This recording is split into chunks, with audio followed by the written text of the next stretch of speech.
Assalamualaikum warahmatullahi wabarakatuh. Kami dari kelompok 6 akan menjelaskan tentang fikih siasah.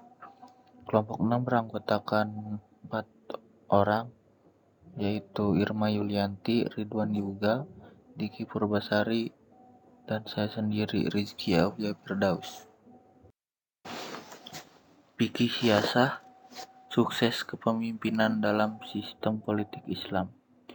Nah, siasah berarti memimpin, mengatur, atau mengurusi perkara.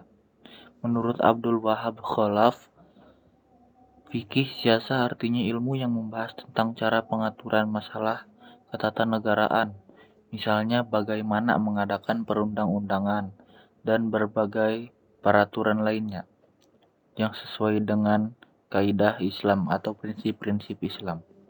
Menurut Ahmad Fatih, fikih siasah adalah pengaturan kemaslahatan manusia berdasarkan syariah.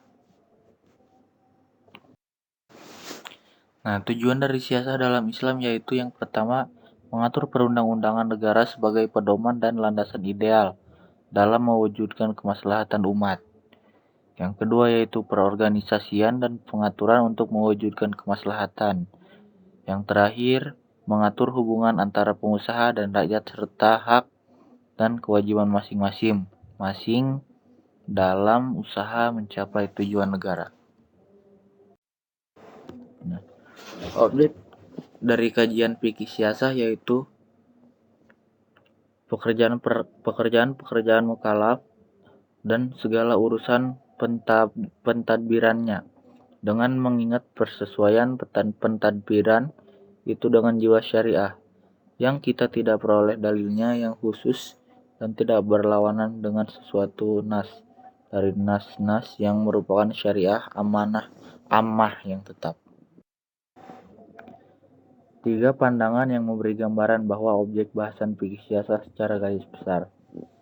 Kita dimulai dari nomor 3. Mengatur hubungan antara penguasa dan rakyat serta hak dan kewajiban masing-masing dalam usaha mencapai tujuan negara. Mengatur perundang-undangan negara sebagai pedoman dan landasan ideal dalam mewujudkan kemaslahatan umat dan pengorganisasian dan pengaturan untuk mewujudkan kemaslahatan umat bersama. Nah, tetapi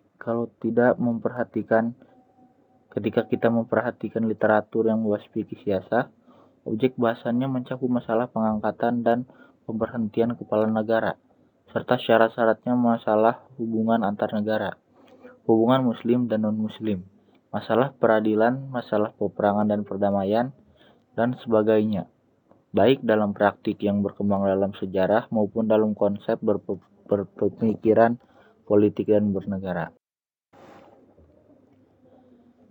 Nah, yang kedua itu siasah dauliyah atau siasah khorijat, yang artinya hubungan internasional. Nah, dauliyah bermakna tentang daulat, kerajaan, kekuasaan, wewenang, serta kekuasaan. Sedangkan siasah dauliyah bermakna sebagai kekuasaan kepala negara untuk mengatur negara dalam hubungan internasional, masalah teritorial, nasionalitas, ekstradisi, tahanan, dan pengasingan tawanan politik. Selain itu juga mengurusi masalah kaum zimmi, hudud, dan qisas. Nah, yang ketiga yaitu siasah maliyah atau sistem ekonomi negara. Arti kata maliyah bermakna harta benda, kekayaan, dan kekayaan. Oleh karena itu, siasah maliyah secara umum ya pemerintah yang mengatur mengenai keuangan negara. Jajuli mengatakan bahwa siasah maliyah adalah hak dan kewajiban kepala negara untuk mengatur dan mengurus keuangan guna kepentingan warga negaranya serta kemaslahatan umat. Nah, suksesi kepemimpinan dalam sistem politik Islam. Yang pertama yaitu khalifah. Islam tidak hanya memandang seseorang sebagai individu yang lengkap dan utuh, tetapi juga sebagai anggota masyarakat. Karena itu Allah Subhanahu wa taala mewajibkan manusia untuk hidup bersosialisasi dan saling mengenal antar satu dan yang lainnya. Allah Subhanahu wa Ta'ala menciptakan bumi dalam keadaan seimbang dan serasi.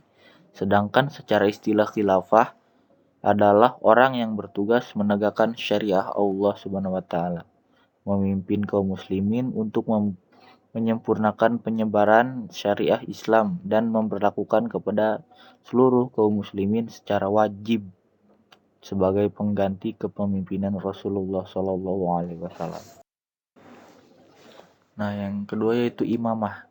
Imamah ditetapkan sebagai pengganti khilafah, yaitu kenabian dalam menjaga agama dan mengatur dunia dengan agama. Definisi lainnya adalah dalam politik Islam adalah pengganti dari Rasulullah.